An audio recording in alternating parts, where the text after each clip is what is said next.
Well, my first introduction to music was actually in the womb, because my mom used to practice her classical piano, you know. My eldest sister turned out classical as well and became a teacher and a concert player. They're both dead, and I have their piano in my house in Switzerland today. Um, I'm lucky my children turn out musical. Juliana sings and Luca plays drums when he has time. And yeah, I took it on from there. Like I had the roots inside me, and I used to sing, and the whole family sang at table. You know, sometimes something came on the radio. Then I took my first big step after doing cover bands, cover music with local bands on the tiny island of Malta, where I was born and raised. But no hopes of making any real career the way we know it, the way, you know, like the real thing. I didn't want to end up doing covers in some hotel bar or whatever, clubs. So I decided to take the risk, you know, no risk, no gain. And I was lucky, actually, all through the way.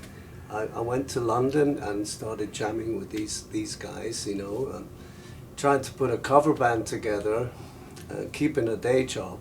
And I was slowly getting wasted because, you know, trying to keep up with everything. And then heaven sent me this beautiful Swiss girl with connections in Switzerland who also liked me.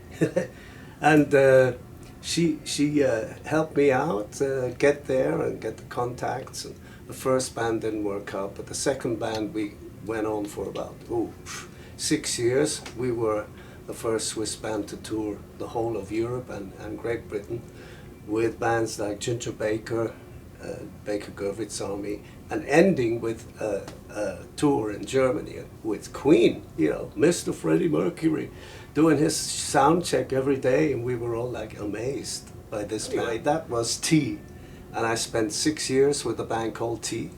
Would you like a copper? And from T we did the last tour and took Krokus on the road with us. And I was amazed. I heard this guitar playing coming through the dressing room. I thought, wow, it was blues rock, and it was Tommy Kiefer, God rest his soul. And he was just amazing, and he left us his solos on Metal Rendezvous album. That's when I joined Krokus.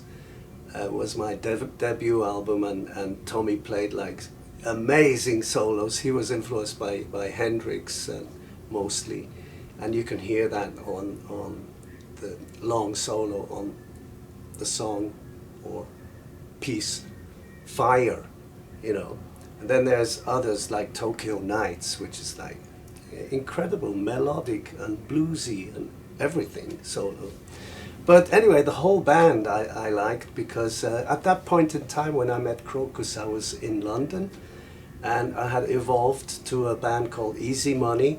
And we were just a minute away from signing to Chrysalis and touring with Genesis in the USA. Well, I had never been to the USA, so I was excited already. But when Chris von Rohr contacted me, because I had been in Switzerland with T for so long, I had already, without knowing it, grown roots in Switzerland. So it was like I felt home was calling, you know, whereas I was looking into the unknown with Easy Money, and opening for Genesis in the USA was like scary.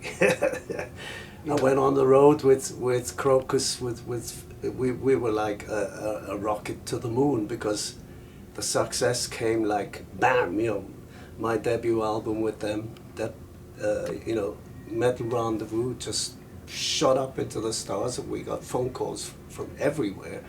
And at that point we still were signed to Free and Virgin agency, and these guys didn't really have it together for international volume of responsibility and things you have to get, you know, organized and stuff. So then we hooked up with Butch Stone in the USA. We were playing the Chicago Fest, and John Collardner turned up, and you know, like these, you know, big guys, you know, and we had offers. It was thanks to Mike Bone of our Arista in New York that we got signed, because he heard us and he said, "Heat Strokes, wow, gotta have this band." And so Metal Rendezvous was already out, so there was no time to promote that. And they started, so to speak, with Hardware, you know, and we toured and toured and toured and toured and toured until Little Krokus grew into a headliner, you know, by hook or by crook, ups and downs, and you know, it's a great life, but it's a hard life, and it can be a lonely life if you're away from your, you know, other half and stuff like that.